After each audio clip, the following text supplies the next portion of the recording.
मोदी ने कल हमारे 780 करोड़ रुपए का कांग्रेस का जो आस्ति था, कांग्रेस की प्रॉपर्टी को उसने जब्त कर लिया है। कभी नहीं डरेगी, वो लड़ेगी और आखिरी तक लड़ेगी। हम ब्रिटिशर्स को नहीं डरे, अंग्रेजों को नहीं डरे, देश को आजादी दिला के हम रहे। हम बीजेपी को डरेंगे? केसीआर, बीजेपी और एमआईएम ये तीनों दोस्त हैं। आरएसएस के हेडक्वार्टर को जाते हैं और वो ये कहते हैं कि मोदी मेरे दोस्त हैं। बीजेपी के लोग भी ये दोनों से मिले हैं और तीनों मिलकर साजिश ये कर रहे हैं। ये चुनाव बहुत ही महत्व का चुनाव है। ये चुनाव हम करप्शन के खिलाफ लड़ रहे हैं। हम उन लोगों के खिलाफ कर रहे हैं जिन्होंने गरीबों की जमीनें छीन ले रही है, वैसों के खिलाफ भी इलेक्शन चल रहा है। जो आप लोग डेवलपमेंट चाहते थे वो डेवलपमेंट नहीं हुआ। ना रोड ठीक है, ना इरिगेशन हुआ, ना स्कूल ठीक हो गए। लेकिन केसीआर मस्त में अपने फार्म हाउस में बैठकर सब फैसला लेते हैं, लोगों को कभी मिलते नहीं। जो आदमी लोगों को नहीं मिलता, जो लोगों में नहीं रहता, आप उसको कभी वोट नहीं देना चाहिए। कांग्रेस पार्टी का उम्मीदवार संपत, हमारे जो एक्स मिनिस्टर एमएलए, इसको आप चुन के लाइए।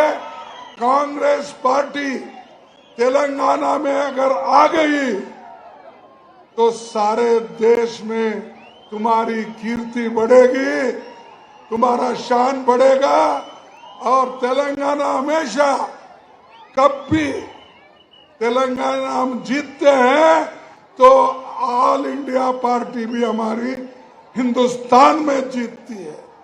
आज मुझे बड़े दुख होता है कि मेरे पार्टी का जो पेपर था, पंडित जवाहरलाल नेहरू जी ने जो पेपर निकाला था, नेशनल हेराल्ड, कौमी आवाज और हिंदी में जो 3 पेपर हमारे थे,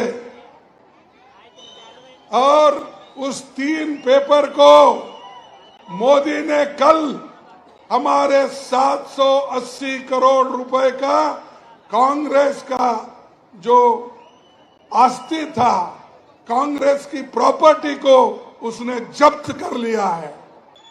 वो प्रॉपर्टी किसी व्यक्ति का नहीं था।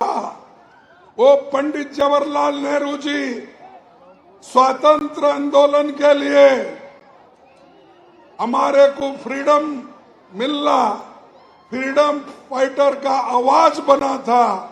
उस आवाज का जो करके हिंदुस्तान में सब तरफ पंडित जवाहरलाल नेहरू जी ने उस पेपर को निकालकर लोगों में जागृति की, युवाओं में जागृति की।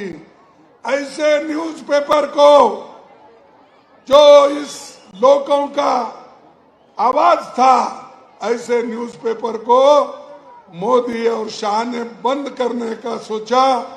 तेलंगाना में लोग डर जाएंगे अगर नेहरू जी का पेपर नेशनल हेराल्ड अगर बंद हो जाएगा, जब्त करेंगे, तो लोग तेलंगाना में डर के बीजेपी को वोट देंगे, केसीआर को वोट देंगे, ऐसा उनका समझ था। अगर ऐसा हमारी प्रॉपर्टी जब्त करने से कांग्रेस डरती है, ये समझ अगर केसीआर और बीजेपी का है, तो कांग्रेस पार्टी कभी नहीं डरेगी, वो लड़ेगी और आखिरी तक लड़ेगी। हम ब्रिटिशर्स को नहीं डरे, अंग्रेजों को नहीं डरे, देश को आजादी दिला के हम रहे। हम बीजेपी को डरेंगे क्या? ऐसे बीजेपी के कितने लोग भी आने दो जो देश के लिए कुछ नहीं किया। आगे बाबू पोलिस कोद्दिगा गरीबों को कुछ नहीं किया और आजादी के लिए नहीं लड़ा। ऐसे लोगों से हम डरते नहीं, हम डरेंगे भी नहीं। हमारा एक ही उद्देश्य है, जो इंदिरा गांधी जी ने गरीबों के लिए कुछ किया, वैसा सोनिया गांधी जी ने कुछ किया, वैसा ही राजीव गांधी जी ने किया। हम वो ऐसा कदम उठा के गरीबों को हम आगे बढ़ाएंगे, गरीबों के लिए लड़ेंगे। इस देश को आजादी दिलाई कांग्रेस ने। इस देश में लोकतंत्र, डेमोक्रेसी को स्थापन किया केसीआर, बीजेपी और एमआईएम, ये तीनों दोस्त हैं। कोई ए टीम, बी टीम, सी टीम ऐसा है। केसीआर जब नागपुर जाते हैं, आरएसएस के हेडक्वार्टर को जाते हैं और वो ये कहते हैं कि मोदी मेरे दोस्त हैं, और उसके बाद ओवैसी ये तो तारीफ करते रहते हैं कि केसीआर मेरा अच्छा दोस्त है। और उसी ढंग से बीजेपी के लोग भी ये दोनों से मिले हैं और तीनों मिलकर साजिश ये कर रहे हैं। नेशनल दस्तक की आपसे गुजारिश है कि अगर इसको बचाना चाहते हैं तो नेशनल दस्तक को सब्सक्राइब करने के लिए रेड कलर के सब्सक्राइब बटन को दबाएं, फिर बेल आइकन की घंटी दबाएं। नेशनल दस्तक को बचाने के लिए बहुत जरूरी है कि हर खबर को शेयर करें, लाइक करें, कमेंट जरूर करें।